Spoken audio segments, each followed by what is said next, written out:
예, 우리가 계속해서 주님의 이 부활, 그 부활 이후 그 성경의 기록들을 좀 말씀을 나누고 있습니다. 오늘 이 주님이 부활하시고 그날 저녁이 되었을 때의 이 말씀입니다. 사실 그날 새벽부터 이 제자들은 뒤숭숭한 가운데 한 집에 다 모여 있었죠. 막달라 마리아를 비롯해서 여인들이 예수님의 부활 소식을 증언해 준 것입니다. 그리고 그에 놀란 베드로와 요한이 황급히 예수님의 무덤 찾아갔는데 빈 무덤만 보고 돌아온 것이죠. 그런 일로 인해서 제자들은 한편 뭔가 놀라운 일이 있지 않나라는 그런 기대를 가지는가 하면은 사실 그보다는 모든 것이 너무 혼란스러웠습니다. 어떻게 그런 일이 있을 수 있을까? 도대체 어떤 일이 벌어진 것일까? 모든 게 너무 혼란스러웠어요. 그런 이제 그 제자들에게 오늘 주님께서 찾아오셔서 첫 번째로 대면하시는 그런 장면입니다. 근데 무엇보다도 그날 저녁은 이 제자들이 굉장히 두려워서 떨었던 그런 때입니다. 예수님을 십자가에 처형한 유대인들이 그 잔당들을 뿌리고 뽑기 위해서 무엇이든 못할 일이 뭐가 있겠습니까? 그렇죠. 그래서 제자들은 그것이 두려워서 모인 곳에 문을 다 걸어 잠그고 있었다라는 거죠. 바로 그때 예수님께서 제자들에게 나타나셨습니다.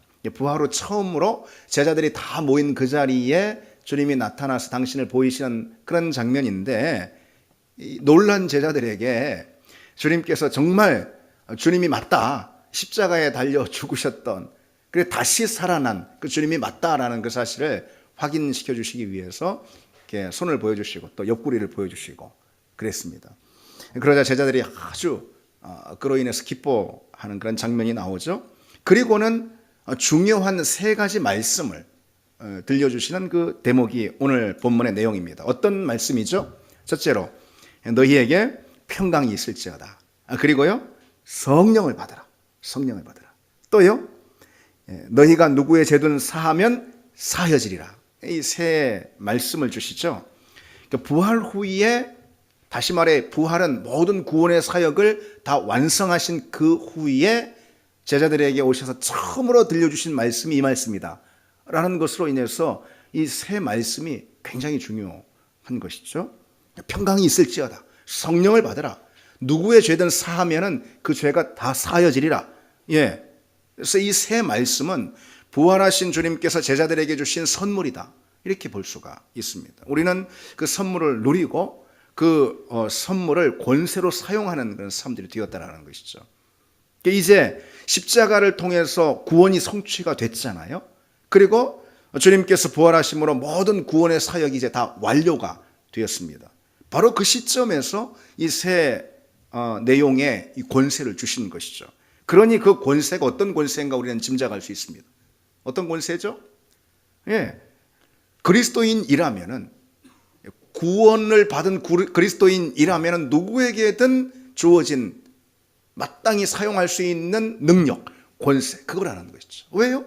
말씀드렸듯이 구원의 사역을 십자가와 부활을 통해서 완료하신 그 시점에 딱 나타나셔서 가장 처음 제자들에게 주신 그런 권세이기 때문에, 바로 그 권세는 구원받은 사람이라면 누구든지 마땅히 누릴 수 있는 그런 권세다라는 거죠.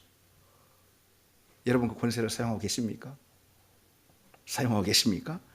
평강을 누릴 권세, 어디서든. 그리고 성령으로 살 수 있는 그런 권세, 그리고 죄를 사하는 그런 권세. 아이요, 이 놀라운 권세죠. 그 권세가 우리에게 선물로 이미 주어졌어요. 예수 믿는 사람이라면 누구든지. 그런데 그 선물을 개봉도 하지 않고 산다면은 여러분 그처럼 불행한 일이, 좀 안타까운 일이 어디 있겠습니까? 그래서 오늘 이 시간에는 우리에게 주어진 이 권세가 정말 어떤 권세인지 다시 한번 우리가 좀 마음에 깊이 새기고 돌아보고, 그리고 삶의 자리에서 그 권세를 펼쳐가는 그런 우리가 되도록 다짐하는 그런 시간이 좀 됐으면 좋겠습니다. 여러분, 우리에게 주신 권세가 뭐라고 그랬죠? 오늘 본문에 아주 명확하게 기록이 되어 있듯이 첫 번째로 평강을 누리는 권세다 그랬습니다. 주님이 제자들 보시자마자 딱 첫 마디가 뭐죠? 평강이 너에게 있을지어다. 그렇게 평강을 선언하셨잖아요. 물론 이 평강이라는 거 샬롬이죠. 샬롬이라는 것은 유대인들의 평상시 인사말입니다. 만나면은 뭐 안녕하세요 하듯이 샬롬, 이게 평상시 인사말이죠. 그러나 주님은 한 번 더 반복하세요. 예. 예수께서 또 이르시되 너희에게 평강이 있을지어다.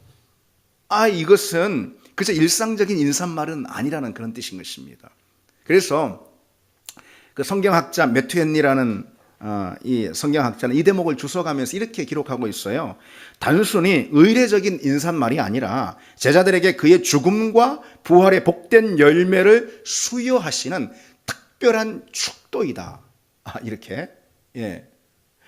죽음과 부활의 복된 열매가 뭐라는 거예요? 평강이라는 거예요. 그 평강을 수여하시는, 축도로 수여하시는 그런 장면이다. 이렇게 이 본문을 기록하고 주석하고 있습니다. 주님은 지금 당신의 십자가와 부활의 열매인 그 평강을 집행하고 계시는 거예요. 예. 이제 새로운 종류의 평강이 주어졌어요. 예. 주님의 십자가와 주님의 부활을 통해서 구원이 완성되어서 구원받은 사람들에게 주어지는 새로운 평강이라는 것이 그 십자가와 부활의 열매로 주어졌어요. 그 평강이라는 열매를 주님께서 지금 비로소 집행하시는 것입니다. 이제 평강이 있을지어다. 전에 없던 평강이죠, 당연히. 그건 세상의 평강이 아니죠. 환경이나 조건에 의해서 뭐 얻기도 하고 또 빼앗기기도 하는 그런 평강이 아니죠. 주님이 나눠주시고 계신 평강, 그것은 구원으로 인해서 우리에게 새롭게 주어진, 말하자면 내면의 능력이고 영적인 자질인 것입니다. 그 평강은 그리스도인이라면은 다 가질 수 있는, 가져야 하는 그런 영적인 본성과도 같은 거예요.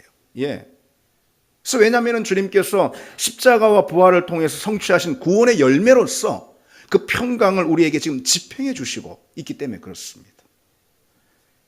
그러니까 당연히 주님이 선물하시는 평강은 평탄이 아니에요. 평탄이.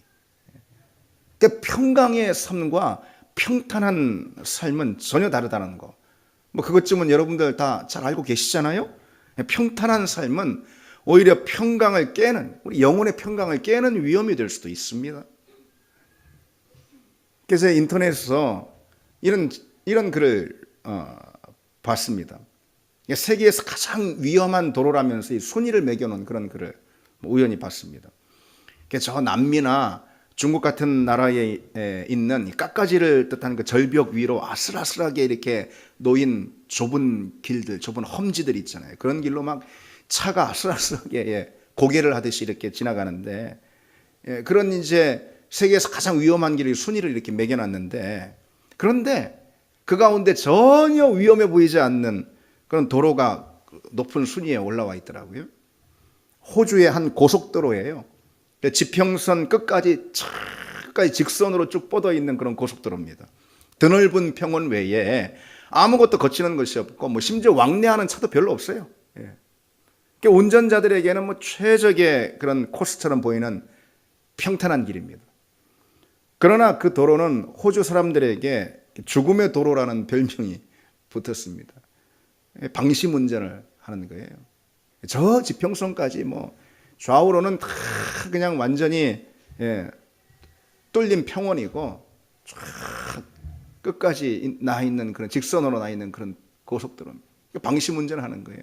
졸음 운전을 하는 것이. 그래서 막 대형 사고가 속출합니다. 영적인 세계에서도 마찬가지입니다, 여러분.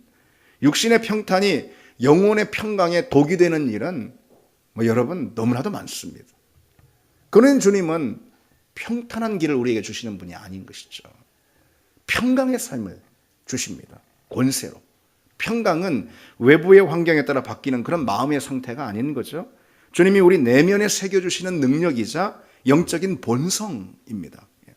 지금 제자들은 두려움의 현실 한복판에 있잖아요. 지금 제자들 잡아다가 또 제자들도 죽일지 모르는 그런 상황입니다. 그래서 다들 문도 걸어 잠그고 숨죽인 채 이렇게 숨어 있습니다. 거기 무슨 평강이 있겠어요. 그렇죠? 그런 제자들에게 평강이 있을지어다. 이제는 평강이 선포될 수 있다라는 것입니다. 평강을 선언해 주세요. 이제 그 평강은 제자들에게 내면의 능력으로 새겨져서 권세로 사용이 될 수 있는 그런 평강인 것입니다. 그래서 두려움의 현장에서 두려움을, 불안의 현장에서 불안을, 염려의 자리에서 염려를 다 한꺼번에 몰아내버리는 그런 내면의 능력으로 주님이 새겨주시는, 부활을 통해서 새겨주시는 그런 평강인 것입니다. 그 평강은 그래서 우리가 권세로 사용할 수 있는 평강입니다. 그처럼 주님은 우리 내면의 능력이라는 그 평강을 우리 내면의 능력으로 새겨주셨다는 거 있죠, 주님께서. 그래서 평강은 내면의 능력이라는 이 사실이 있죠. 이것을 우리가 우리 믿음의 선배들을 통해서 참 생생하게 많이 볼 수 있습니다. 물론 여러분들도 그와 같은 은혜들을 누리는 줄 믿습니다. 특별히 18세기 부흥운동가인 조지 휘필드의 이야기를 통해서 이 평강이라는 것은 내면의 능력이다라는 것을 생생히 우리가 알 수가 있어요. 휘필드가 영국에서 그 당시에 식민지였던 아메리카, 지금 미국이죠. 거기로 선교를 이제 떠나게 됩니다. 배를 타고 대서양을 가로질러 항해하는 가운데 그때 당시에 배 지금처럼 그렇게 견고하고 안전한 그런 배가 아니잖아요. 그래서 난파가 되고 숱하게 죽는 그런 일들이 그때 많이 있었습니다. 그럼에도 불구하고 배를 타고 대서양을 가로질러서 항해를 하는데 아니나 다를까 심한 폭풍우를 만납니다. 거대한 파도가 막 배를 삼킬 듯이 솟구치고 배가 막 뒤집힐 듯 아슬아슬 요동합니다. 배 안에는 순식간에 난장판이 돼가지고 사람들 혼비백산 두려움에 다 떱니다. 그런 과정들을 거쳐서 안전하게 이제 왔어요. 선교의 자리로 왔어요. 그 훗날에 바로 그때를 돌아보면서 그의 일지에다가 이렇게 기록하고 있는 그 일지가 남아 있습니다. 갑판에 올라갔더니 한 번도 듣도 보도 못한 무시무시한 광경이 펼쳐지고 있었다. 파도가 산더미처럼 솟구쳤고 이따금 선미 갑판까지 쏟아져 들어왔다. 나는, 이 대목이 중요해요. 나는 하나님이 그런 식으로 당신의 권능을 알리시는 것에 대해서 시종 하나님을 높이려고 애썼다. 그리고는 가까스로 기어다니며 사람들을 위로했다. 그렇게 기록하고 있습니다.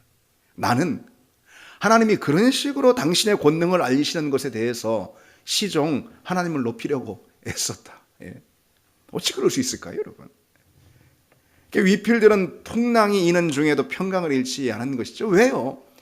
평강이라는 것은 외부의 환경에 따라 주어지는 게 아니고 내면에 새겨진 영적인 자질, 능력이기 때문에 그런 것이죠. 근데 그 평강을 그래서 권세로 사용하는 것입니다. 어느 자리에서든 권세로 사용하는 것이죠.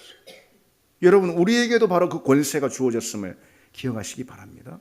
우리에게도 주어졌습니다. 우리도 그래서 위필드처럼 거센 파도가 막 일어나서 세상이 요동하고 그 안에서 우리 인생이 흔들리고 좌우로 막 흔들려 요동하고 우리 인생이 어지러운 그 상황에서도 나는 하나님이 이런 식으로 당신의 권능을 알리시는 것에 대해서 하나님을 찬양합니다.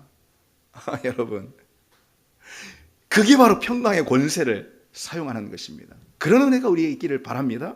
근데 여기서 우리 이 사실 하나 기억을 해야 돼요. 그런 평강이 있잖아요. 우리 내면의 능력으로 주어지는 그런 평강은 주님과의 끊임없는 교제와 연합을 통해서 우리 심령 가운데 계속해서 유지가 되는 것입니다. 당연히 주님과의 교제에 뭔가 문제가 생길 때 있죠. 주님과의 연합에 뭔가 좀 틈이 생길 때 있죠. 아니면 우리 영혼이 죄에 빠졌을 때 그때 우리 마음 평강을 잃게 되는 것입니다. 그렇죠. 그래서 순식간에 염려와 불안에 우리 마음의 자리를 내어주게 되는 것이죠. 그래서 여러분, 혹 평강을 잃었습니까? 무엇이든 자꾸 염려하게 되고 두려움과 불안에 빠져 있고 하나님이 주시는 평강이라는 것이 우리에게 없습니까? 그것은 외적인 요인이 아니죠. 우리는 당장 주님께 돌아가야 하는 것입니다. 우리는 당장 하나님을 구해야 하는 것입니다. 그런 은혜가 우리에게 있기를 원합니다. 두 번째로, 오늘 부활의 주님께서 제자들에게 주신 선물이 무엇이냐? 우리에게 주신 선물이 무엇이냐? 그것은 성령으로 사는 권세입니다. 오늘 주님께서 숨을 내쉬면서 뭐라 말씀하시죠? 성령을 받아라. 성령을 받아라. 성령은 곧 여기서 능력을 의미합니다. 이 성경에는 자주 성령과 능력을 병행해서 기록하고 있는 대목들이 많습니다. 그중 예수님께 대해서 이렇게 기록하고 있어요. 하나님이 나사렛 예수에게 성령과 능력을 기름 붓듯 하셨다. 그러니까 성령과 능력, 성령의 능력이라는 그런 뜻입니다. 성령의 능력을 기름 붓듯 부으셨다. 그래서 바울도 이렇게 회고합니다. 성령의 능력으로 그리스도의 복음을 편만하게 전했다. 성령은 능력이라는 것입니다. 그래서 예수님도 심지어는, 그리고 제자들도 오직 성령의 능력에 의존하는 그런 삶이 됐어요. 성령은 우리 믿음을 가능하게 하는 능력이기 때문에 그렇습니다. 그러니까 여러분, 다른 건 몰라도요, 신앙생활은 내 힘으로 할 수 없어요. 다른 건 다 할 수 있을지 몰라요. 세상의 모든 일들이 사실 다 우리가 할 수 있는 일일 수 있어요. 그러나 신앙생활만큼은요, 작은 거라도 내 힘으로 할 수 있는 것이 없습니다. 신앙생활은 세상의 범주에 속한 어떤 그런 능력들로, 그런 지혜들로 할 수 있는 것이 전혀 아닙니다. 전혀 다른 능력이 필요해요. 바로 성령께서 주시는 능력입니다. 그건 믿음의 영역이 하나님의 세계이기 때문에 그렇습니다. 여러분, 우리가 자꾸 이것을 잘 기억하지 못해요. 자꾸 이것을 착각해요. 그래서 우리 힘으로 절대 할 수 있는 게 없어요. 믿음의 자리에서 아주 작은 일이라도 우리 믿음의 자리에서 우리 힘으로 할 수 있는 것은 없어요. 모든 것이 불가능합니다. 우리 이 사실부터 우리는 철저하게 딱 마음에 새기고 신앙생활을 해야 하는 것입니다. 믿음의 일들, 하나님의 일들은 내가 내 힘으로 한다고 되는 것이 아니다. 내 열심으로 한다고 되는 것이 아니다. 심지어 여러분, 착한 마음으로 할 수 있는 것도 아니에요. 무슨 착한 마음으로 믿음의 일을 합니까? 좋은 성품으로 할 수 있는 것도 아니에요. 선한 성품으로 할 수 있는 게 아니에요, 여러분. 믿음의 일은. 세상에 착한 마음, 좋은 성품 가진 사람들이 얼마나 많습니까? 그럼 그런 사람들이 하나님의 일을 하겠습니까? 아니죠. 세상의 일들에서야 그런 것들이 다 능력이 될 수 있고 쓰임새가 유익이 될 수 있겠지만은 믿음의 영역에서는 전혀 다른 능력이 필요하다는, 바로 성령의 능력입니다. 그래서 믿음 생활은 누가 하느냐? 착한 사람이 하는 게 아니에요, 여러분. 그렇다고 못된 사람이 되라는 것이 아니죠. 착각하지 말라는 것입니다. 믿음 생활을 누가 하느냐? 성령으로 하는 사람이 합니다. 성령의 능력에 철저히 의지하는 사람이 믿음 생활을 할 수 있는 것입니다. 성령으로 살고 성령으로 행하는 그 권세를 붙들고 사는 사람만이 오로지 믿음 생활을 할 수가 있습니다. 그 권세가 없으면은 믿음의 자리에서 우리가 행하는 모든 일 한없이 무능하고 한없이 어리석습니다.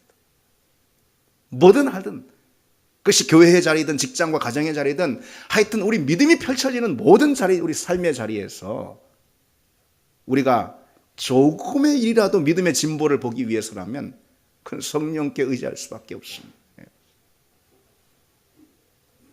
여러분, 그 사실을 잊지 마시기 바랍니다. 언젠가 과학 잡지 같은 거에 실린 글을 봤어요. 우주에 중성자별이라고 있대요. 중성자별. 근데 그곳에는 찻숟갈 하나분의 물질, 찻숟갈 하나분의 그 물질이 1000만 톤의 무게가 나간다는 거예요. 믿어지지가 않죠.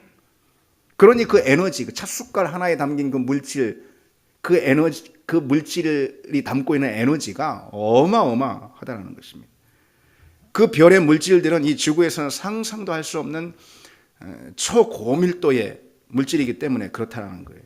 물질의 세계 속에서도 그렇습니다. 초고밀도의, 우리가 상상도 할 수 없는 그런 초고밀도의 그런 엄청난 에너지를 그 물질에 담고 있습니다. 물질의 세계에서도. 그렇듯이 영적인 세계에서도요, 영적으로 무한한 에너지가 있습니다. 바로 성령의 능력입니다. 영적인 자리에서는 우리가 아무리 우리 사람의 능력을 무한히 키워도 할 수 없어요. 영적인 자리에서 우리가 무엇이든 할 수 있는, 작은 거든 큰 거든, 그것은 무한한 에너지가 필요합니다. 전혀 다른 자리이기 때문에 영적인 자리는 바로 성령의 능력입니다. 성령께서 부어주시는 능력 안에 거할 때 비로소 우리는 이 영적으로 무한한 이 영적 에너지와 능력을 공급받습니다. 그래서 아무리 불가능한 일 같아 보여도 성령의 권세를 사용하면 되는 것입니다. 성령으로 행하면 되는 것입니다. 성령으로 살면 되는 것입니다. 그것이 어떤 큰 사역, 그런 것만 여러분 생각하지 마십시오. 우리 믿음 생활할 때 얼마나 많은 내적인 실패를 경험합니까? 얼마나 많은 경건의 실패를 경험합니까? 지난 한 주도 우리가 얼마나 많은 믿음의 실패를 경험했습니까? 또 좌절하고 나는 참 믿음 생활 참 안 돼. 그런 좌절들을 또 얼마나 많이 경험합니까? 안 된다라는 것입니다. 우리 힘으로 하면은. 성령이 우리에게 주시는 권세와 능력을 사용할 때만 할 수 있어요. 그런데 중요한 것은 그 성령의 권세가 우리에게 들렸습니까? 안 들렸습니까? 우리에게 들렸다라는 것입니다. 우리에게 주어졌다라는 것입니다. 여러분 그 사실을 기억해야 합니다. 그런데도 성령의 능력과 권세를 사용하지 못한다면, 소홀히 여긴다면 그것처럼 안타까운 일이 없습니다. 그때마다 우리가 생각해야 돼요. 다시 기억해야 됩니다. 우리 스스로에게 상기시켜야 됩니다. 내게 성령이 주어졌잖아. 주님께서 숨을 쉬시면서 성령을 받으라 이미 말씀하셨고, 그래서 내게 성령이 주어졌잖아. 여러분 그 사실을 기억해야 합니다. 우리 같이 한번 해봅시다. 내게 성령이 주어졌다. 예, 성령이 주어졌습니다. 이미 우리는 그 권세를 받은 사람입니다. 그러니 내 힘과 내 열정과 내 노력으로 신앙생활을 하려고 하지 말아야 합니다. 그래서 결국 한 걸음도 나가지 못하고 나도 피곤하고 주변도 다 피곤하게 만듭니다. 성령으로 행하는 사람은 결코 지치는 법이 없습니다. 지치지 않을 뿐만 아니라 언제나 그 힘이 고갈되지 않은 무한 동력이 될 수가 있습니다. 왜? 하나님의 일은, 믿음의 자리는 육체로 하는 것이 아니거든요. 성령의 능력과 권세로 하는 것이거든요. 우리 육신이 다 힘이 없고, 육신이 늙고, 육신이 다 건강을 잃고 했다 하더라도, 육신이 연약한다 하더라도, 여러분 믿음의 일을 육신으로 합니까? 성령의 능력으로 하는 것이죠. 자기 힘과 열심이 아닌 성령의 능력으로 행하니까 성령의 권세를 사용하는 사람은 항상 여유가 있어요. 믿음 생활에서 넉넉함이 있습니다. 왜요? 내 힘으로 하려니 힘들어요. 그러니 여유가 없는 것입니다. 성령이 주시는 권세를 사용하니 일단 여유와 넉넉함이 생깁니다. 기쁨도 즐거움도 있고 담대함과 확신이 있습니다. 성령의 권세로 하는 사람은 늘 그렇습니다. 그래서 교회 사역들도 마찬가지예요. 그것이 어떤 사역이든 교회 사역들도요. 한 해 동안 다 하고 난 다음에 나 지쳐요, 나 힘들어요, 나 어때요, 나 무슨 사역 내려놔야 되겠어요, 해. 그런 경우 있습니다. 물론 경우에 따라 환경에 따라 내려놓을 수도 있겠죠. 그러나 그렇지 않은 경우도 있어요. 왜 그럴까요? 자기 힘으로 했으니 그냥 다 소진돼 버리는 거예요. 성령의 권세로 행하니, 성령의 권세 그 파도를 타고 행하니 더 일을 하고 싶은 것입니다. 왜? 일을 할 때마다, 사역을 할 때마다 그 권세 안에 잠기게 되니, 그 권세를 사용할 수 있는 기회가 되니 더 일을 하게 되는 것입니다. 여러분 그 사실을 기억하시기 바랍니다. 그래서 가장 어리석은 일은 내 안에 계신 성령을 소멸하는 거예요. 데살로니가 전서에 성령을 소멸하지 말라 그랬잖아요. 이 소멸이라는 것은 불을 꺼버리는 것입니다. 진화시키는 것이 불을. 그러니까 성령은 타오르는 불처럼 우리 안에 능력으로 역사하는 하나님의 영이십니다. 그러니까 소멸이라는 표현을 쓰는 거예요. 성령은 불처럼 막 타오를 수도 있고, 아니면은 타오르는 불이기 때문에 또 꺼질 수도 있는 그런 속성이 성령에 있습니다. 내 안에 임한 성령 가운데 그런 속성이 있어요. 그래서 내 안에 있는 그 성령의 불을 꺼버리면 당연히 성령의 능력도 사라지는 것이죠. 그러면은 우리 신앙은 곧장 무력함이 찾아옵니다. 우리 안에 있는 성령의 불은 언제 소멸하게 되는 걸까요? 그럼 성령의 불, 성령을 소멸하지 말라 그랬는데 언제 우리는 우리 안에 있는 성령을 소멸하게 될까요? 그것은 무엇보다도 기도하지 않을 때예요. 기도하지 않을 때. 왜 그러냐면 여러분요, 이거는 성경을 보면 명백해요. 오순절에 성령이 임하셨잖아요. 그렇죠? 그 사건을 한번 여러분 떠올려 보십시오. 어떻게 임했죠? 오순절에 성령이 어떻게 해요? 불이 혀처럼 갈라지듯 임했다 그랬어요. 그러니까 성령이 불처럼 타오르는 불꽃으로 임했다라는 그런 뜻이죠. 오순절 성령이 처음 임하시는데 불이 혀처럼, 다시 말해 불처럼 임했다라는 것입니다. 그러면은 그 성령의 불이 언제 임했어요? 언제 임했습니까? 기도해서 임했지 않습니까? 제자들이 다락방에 모여가지고 오랫동안 오롯이 기도에 전념했을 때 갑자기 호련히 성령이 불처럼 그렇게 임했습니다. 그러니까 성령은 기도할 때 우리 안에 불꽃으로 타오른다라는 그 사실을 우리가 알 수가 있습니다. 그러니 기도를 멈출 때 자연히 성령의 불도 꺼집니다. 그리고 성령의 불이 소멸되면은, 그러면은 당연히 성령의 능력도 사라지는 것입니다. 그때부터 우리는 뭘 짜내서 일을 합니까? 뭘 짜내서 일을 하거나 아니면 신앙생활이나 경건생활이나 내면의 영성들을 유지합니까? 내 의지를 짜내서 하는 것입니다. 그러니 다 실패하는 것이죠. 그리고 성공하는 사람들처럼 겉모습만 그렇게 보이는 것입니다. 외식하는 것입니다. 예. 속으로는 다 실패하면서. 그러나 성령으로 살 때, 성령의 권세에 의지할 때, 그럴 때 내 안에 성령이 불꽃처럼 타오르고 우리는 그 불꽃에 쌓여서 믿음 생활을 하게 되는 줄 믿습니다. 여러분, 기도를 쉬는 어리석음을 범하지 않기를 원합니다. 기도는 우리가 살기 위해서 하는 것입니다. 기도는 우리가 믿음의 생명을 연장하기 위해서 하는 것입니다. 마지막으로 부활의 주님께서 우리에게 주신 선물 우리가 오늘 살펴보고 있잖아요. 무엇입니까? 죄를 사하는 권세. 죄를 사하는 거예요. 본문에 주님께서 마지막으로 주신 선물, 너희가 누구의 죄든지 사하면 사해질 것이요 누구의 죄든지 그대로 두면 그대로 있으리라 그랬습니다. 그래서 이 말씀은 죄를 사하는 권세가 우리 성도 개개인에게 이렇게 다 주어졌다라는 그런 뜻이라기보다도 우리가 죄 사함의 복음을 선포할 권세를 가졌다라는 것을 뜻하는 것입니다. 그래서 이 실제로 누구의 죄를 사하거나 또는 누구의 죄를 그대로 두거나 하는 것은 하나님의 권세인 거예요. 하나님의 권세. 예. 그런데 그 죄 사함의 복음을 선포할 수 있는 권세가 우리에게 주어졌어요. 그러니 그건 사실 우리가 죄 사함의 권세를 받은 것입니다. 예. 여러분, 주님이 공생의 기간 가운데 많은 병자들을 치유하시고 고치셨잖아요. 그러면서 그 권세를, 죄 사함의 권세를 함께 사용하시는 장면들을 볼 수가 있어요. 한 중풍병자를 고치시면서 질병만 고쳐주시는 게 아니고 이 훨씬 더 그거보다 핵심적인 의미 있는 선언을 해주시는데 어떤 거죠? 내 죄 사함을 받았느니라 말씀하셨단 말이죠. 병만 고쳐주시는 것이 아니라 내 죄 사함을 받았느니라. 여기서 여러분 죄가 뭘까요? 뭐 거짓말한 죄, 뭐 도둑질한 죄, 뭐 그런 죄 아니죠. 여기서 말하는 이 죄라는 것은 그 영혼이 하나님과 단절이 되어서 사단의 권세에 사로잡힌 채 멸망의 자식으로 살아가는 바로 그 죄를 말하는 것입니다. 그 죄를 사하시고 죄의 싹신 사망에서 건져주시겠다라는 그 선언, 내 죄의 사함을 받았느니라 라는 그 선언이죠. 그 권세는 누구에게 있었죠? 주님께 있었어요.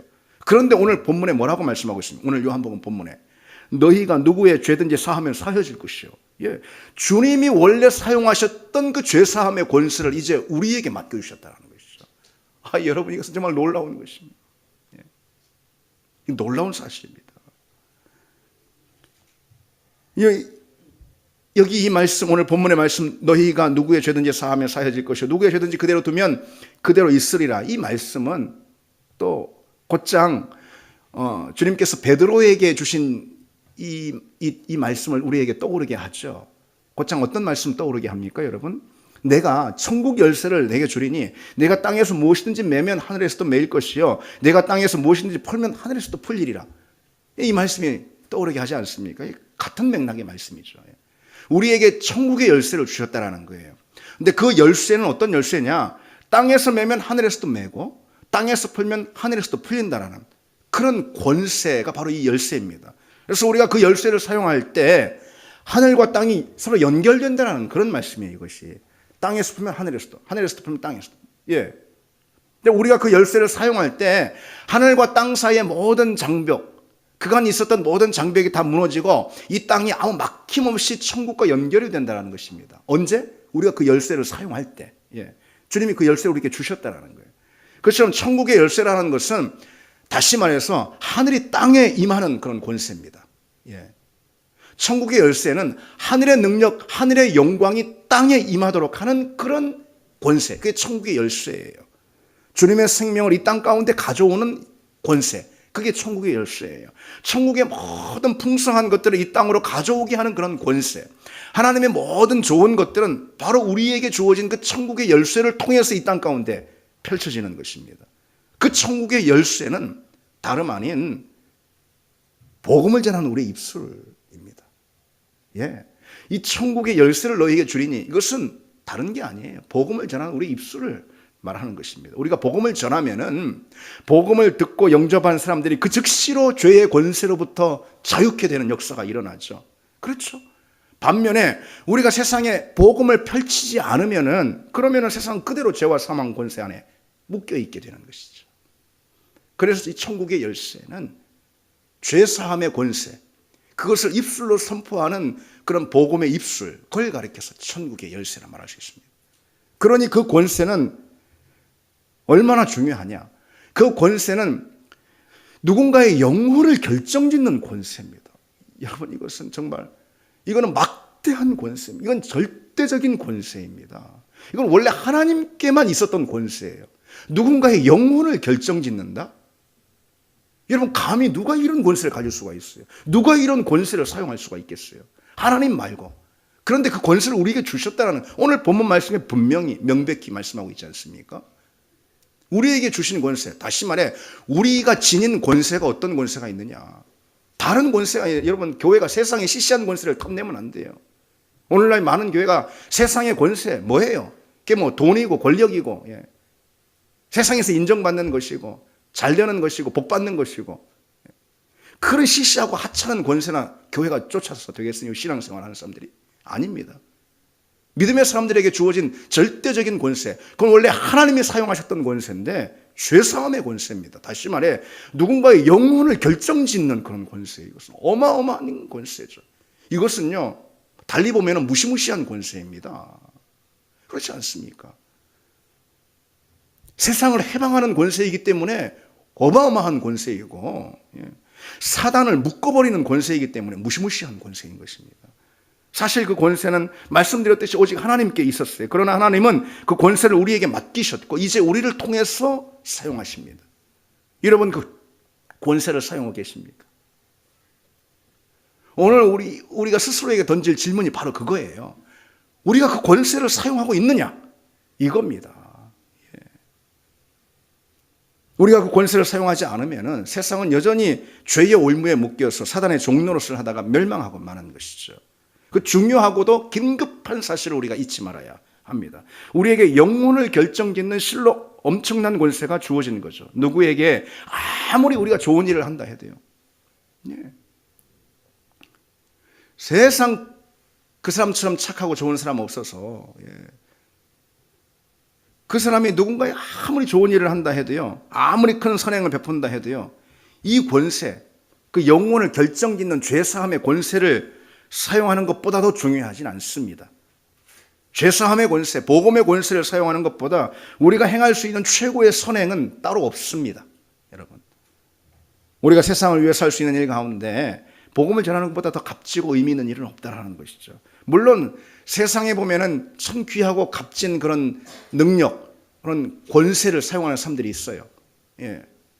의사가 그래요. 의사는 권세, 의사 면허가 권세 아니겠어요? 그게 실력과 능력 아니겠어요? 그걸 가지고 병을 고침으로써 세상에 봉사를 합니다. 의사 없이 세상이 돌아가요? 세상이 지탱이 돼요? 판검사는 또 어떻습니까? 법을 다루는 능력이 있어요. 여러분, 우리가 법을 다루는 능력이 있습니까? 없잖아요. 판검사는 법을 다루는 능력이 있어요. 그 유용한 능력을 가지고 불안하고 위험한 세상을 안정시킵니다. 그런 사람 없으면 안 돼요. 온갖 종류의 전문 기술자들이 다 있어요. 저마다 자기의 능력을 가지고 세상에 유익을 끼칩니다. 그래서 그들은 아마 생각할 거예요. 자기들의 그 능력으로 세상을 지금 떠받치고 있다. 뭐 이렇게 생각할 수 있고 그것은 맞는 사실입니다. 그러나 여러분, 그 능력이 아무리 대단하다 하더라도 세상의 능력인 거예요. 그것은 세상의 능력. 그리고 그 세상의 능력은 결국 세상을 치유하고 회복하고 구원할 근본적인 능력이 되진 않습니다. 그럴 수는 없어요. 세상을 치유하고 회복하고 구원할 수 있는 근본적인 능력은 예수 안에 있고 복음 안에 있는 줄 믿습니다. 윌리엄 오슬러라는 유명한 의사가 이런 말을 했어요. 훌륭한 의사는 병을 치료하지만 위대한 의사는 환자를 치료한다 그랬어요.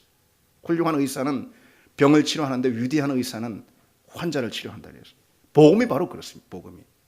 타락한 세상에서, 죄로 신음하는 세상에서 죽어가는 영혼들에게 근본적인 해결이 되는 것, 그거는 현실의 문제를 해결해 주는 것이 아닙니다. 병을 치료하면 뭐합니까? 또 생길 건데. 환자를 치료하는 것, 다시 말해서 영혼을 건지는 것이 예수의 이름이고 복음의 권세입니다. 그것만이 그 영혼, 그 전 존재를 건지고 구원하는 근본적인 능력이라는 거죠. 그 권세가 누구에 주어졌냐 이거예요. 오늘 바로 우리라는 것입니다. 그 권세를 여러분 사용하고 있습니까? 십자가의 능력, 복음의 권세를 사용하려면은 여러분 무엇보다도 먼저 우리가 그 권세를 먼저 누릴 줄 알아야 되죠. 그렇죠. 예수 믿는 사람인데 주님이 주시는 십자가의 은혜와 권세, 그 복음의 능력을 우리도 맛보지 못하고 그 은혜 우리도 경험하지 못한다면은 여러분 그 권세를 무슨 사용할 수가 있겠습니까? 내가 먼저 그 은혜를 맛보아야 합니다. 여러분 복음이 주는 그 은혜와 권세를 여러분의 삶의 자리에서 여러분의 신앙의 체험으로 맛보는 은혜가 있기를 바랍니다. 그러길 바랍니다. 그래야 사용할 수 있습니다. 그리고 또 한 가지, 받은 그 권세를 우리가 사용해야 되는데 어떻게 사용할 수 있느냐. 그것은 그 받은 권세가 그만큼 정말 어마어마하게 중요하고 큰 권세잖아요. 그만큼 요구되는 헌신도 커요. 권세가 큰 만큼 그 권세를 사용할 때 요구되는 헌신도 커요. 큰 헌신이 필요하다는 거예요. 먼저 우리가 그 복음의 권세에 잠기고 누리는 은혜를 우리가 경험해야 되고, 먼저 정말 복음이 날 살렸음을, 정말 내가 죄사함의 은혜를 누리고 있으면 그것이 얼마나 인생에서 복된 일, 세상에 무엇과도 비교할 수 없는 참된 행복이고 은혜라는 그 사실을 내가 경험해야 되고, 또 하나 그래야 권세를 사용할 수 있어요. 죄사함의 권세. 또 하나 죄사함의 권세가 큰 만큼 그 권세를 사용하는 헌신이 요구되는 것입니다. 우리가 받은 권세는 뭐라고 그랬습니까? 영혼을 결정짓는 권세라고 그랬잖아요. 우리가 그 권세를 사용하는 거에 따라서 세상 사람들이 죽고 사는 것이 달려 있어요, 여러분. 그렇지 않습니까? 세상 사람들이 죽고 사는 것이 달려 있어요. 정말 감당하기 힘들 만큼 값지고 귀한 권세인 거예요. 이것이 여러분들에게 주어진 것입니다. 그런 만큼 그 권세를 사용하는 데 있어서 충성스러운 헌신이 요구되는 거예요. 지난주에 여러분 여러분도 소식을 뉴스를 보셨겠지만은 국립중앙의료원의 응급의료센터장 윤한덕 의사의 이 죽음 소식이 알려지지 않았습니까? 사실 저는 그 기사를 보고 그분을 처음 알았어요. 이국정 교수는 우리 다 유명하니까 잘 알고 있는데 이분은 나는 사실 이 기사를 보고 처음 알았어요. 그래서 우리 모든 마음을 굉장히 안타깝게 했습니다. 요즘 뉴스가 하도 막 홍수처럼 있는 때라서 저는 어떤 기사를 꼼꼼하게 잘 안 읽습니다. 그냥 슬쩍슬쩍 읽지. 워낙 뉴스가 많으니까. 근데 이번 기사는 막 언론사마다 막 다 찾아볼 정도로, 고인의 헌신적인 삶이 우리 마음을 참 숙연하게 하고 그분의 희생적인 삶이 우리에게 굉장히 큰 감동을 주었습니다. 이 윤한덕 센터장은 우리나라 응급의료 체계의 이 독보적인 인물이더라고요. 특히 닥터 헬기, 우리가 그런 상황에 우리가 그런 혜택 받을 수도 있을지 몰라요. 그렇죠? 근데 이 닥터 헬기 또는 권역 외상센터, 여기 경기 남부 지역에는 아주대가 권역 외상센터잖아요. 그런 것들을 우리나라에 그런 시스템들 다 도입을 한 분이더라고요. 재난 응급 의료 상황실을 전국적으로 구축을 하는데 큰 공헌을 했어요. 그래서 우리나라 응급의료 시스템을 획기적으로 바꾸었던 그런 분입니다. 당연히 그 많고 버거운 일들을 그저 할 수 있는 것이 아니에요. 그저 되는 게 아니었죠, 이것이. 다들 관심이 별로 없어요, 그런 일들에 대해서는. 한 사람이 얼마나 큰 수고를 했겠어요. 엄청난 헌신을 요구했어요. 그래서 24시간도 부족할 정도로 일을 했다는 거예요. 무슨 주 52시간 이런 우리 근로제, 시간 근로제도 있고 다 그런 요즘 그런 시대지만은 이분은 어느 별나라도 아니고 말이죠. 24시간 부족할 정도로 일해요. 집에는 한 주에 한 번 겨우 들어갔다고 그러네요. 퇴근이 그런 게 없었어요. 병원 사무실 한켠에 그 야전용 무슨 그 간이 침대 같은 거 하나 놓고 거기서 먹고 자면서 일을 했습니다. 결국 지난 설 연휴 모든 나라 사람들이 다 가족을 찾고 하는 그때에 이런 명절도 한 번도 못 가봤다고 그러네요. 하여튼 그 명절 설 연휴 기간 중에 사무실 책상에 앉은 채로 쓰러져 죽었습니다. 급성 심정지. 그 나이가 겨우 51살입니다. 아주대병원 이국정 교수는 이 윤한덕 센터장을 평소 잘 알고 친한 사이인데 이렇게 기억하고 있습니다. 그는 그의 인생 전부를 걸고 중증 외상치료 체계를 포함한 응급의료체계 선진화를 위해서만 살았다. 그리고 삶의 대부분을 보냈던 공간에서 단단하게 앉은 채 세상을 떠났다. 세상을 떠날 때조차 그는 한가하게 눕지 않았다. 다만 그는 응급의료 체계 개선안에 대한 서류들을 끌어안고 함께 갔다. 그는 오로지 자신이 응급의료 전반에 대한 정책의 최후 보루라는 자의식을 뚜렷하게 가지고 일평생 살았던 분이다. 그렇게 기억합니다. 물론 한 사람에게 너무 과도한 짐을 지우고 한 사람의 헌신에만 다 의존하는 그런 우리나라 의료 현실은 바람직하지 않고 이것은 반드시 개선이 돼야 할 것입니다. 그러나 의료 체계를 아무리 개선한다 하더라도 결국 사람이 하는 일이잖아요. 모든 게. 누군가의 헌신이 필요합니다. 그래서 저는 윤한덕 센터장의 기사를 지난주에 접하면서 지난주 내내 그런 생각에 붙잡혔습니다. 몸을 치료하는 의사들도 그 참 헌신적인 삶을 사는데 자기 자신을 희생하는데 나는 누구인가? 나는 누구인가? 영혼을 치유하고 영혼을 구원하는 그 권세를 내게 주시고 그 권세를 사용하도록 의사로 세상에 의사로 보내주신 주님의 종이 아닌가 그런 생각이 그래서 지난 한 주 내내 그런 생각에 붙들려 있었습니다. 여러분 죄를 사하는 권세 복음을 전하는 권세를 통해서 여러분에게 주신 권세죠. 여러분에게 주신 말하자면 영적인 의사 면허증인 것입니다. 그것을 통해서 영혼을 치유하고 살라. 이것이 주님께서 우리에게 주신 그런 거룩한 주님의 소명 아니겠습니까? 그런데 우리가 몸을 치료하는 육신을 치료하는 의사보다도 더 못한 헌신을 한다면 되겠습니까? 물론 세상은 몸을 고치는 의수를 더 값지게 여깁니다. 그것에 힘쓰는 의사의 헌신을 더 숭고하게 봅니다. 그에 반해서 영혼을 치유하는 권세 하찮게 보죠. 영혼의 치유에 헌신하는 복음전도 이거 오히려 귀찮게 여깁니다. 몰라서 그런 거죠. 몰라서. 알고도 그러겠습니까? 그러니 그런 세상의 눈초리에 여러분 너무 의식하지 마십시오. 낙심하지 마세요. 움츠러들지 마세요. 세상이 몰라줘도요. 영혼을 치유하고 구원하는 권세를 사용하는 것 이것에 큰 자긍심을 우리가 가져야 합니다. 왜요? 세상이 준 면허가 아닌 거예요. 권세가 아닌 거예요. 주님께서 주신 것인데 무엇을 통해서요? 주님의 값진 십자가의 보혈을 통해서 우리에게 주신 권세인 것입니다.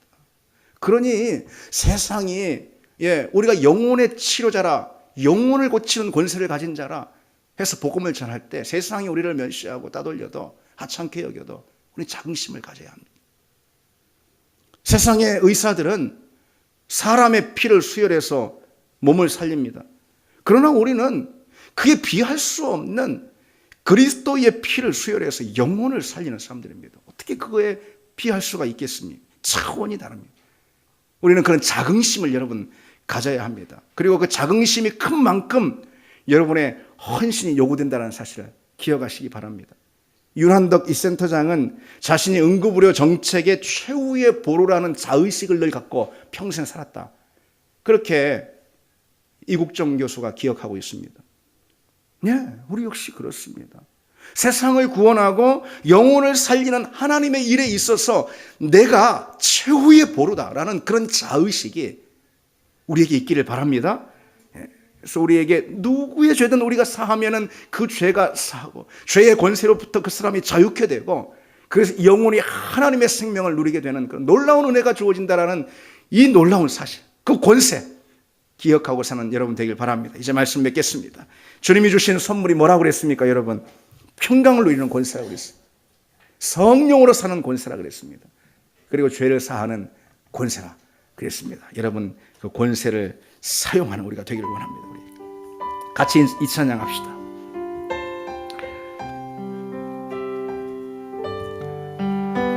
이 세상에 근심된 일이 많고 참 평안을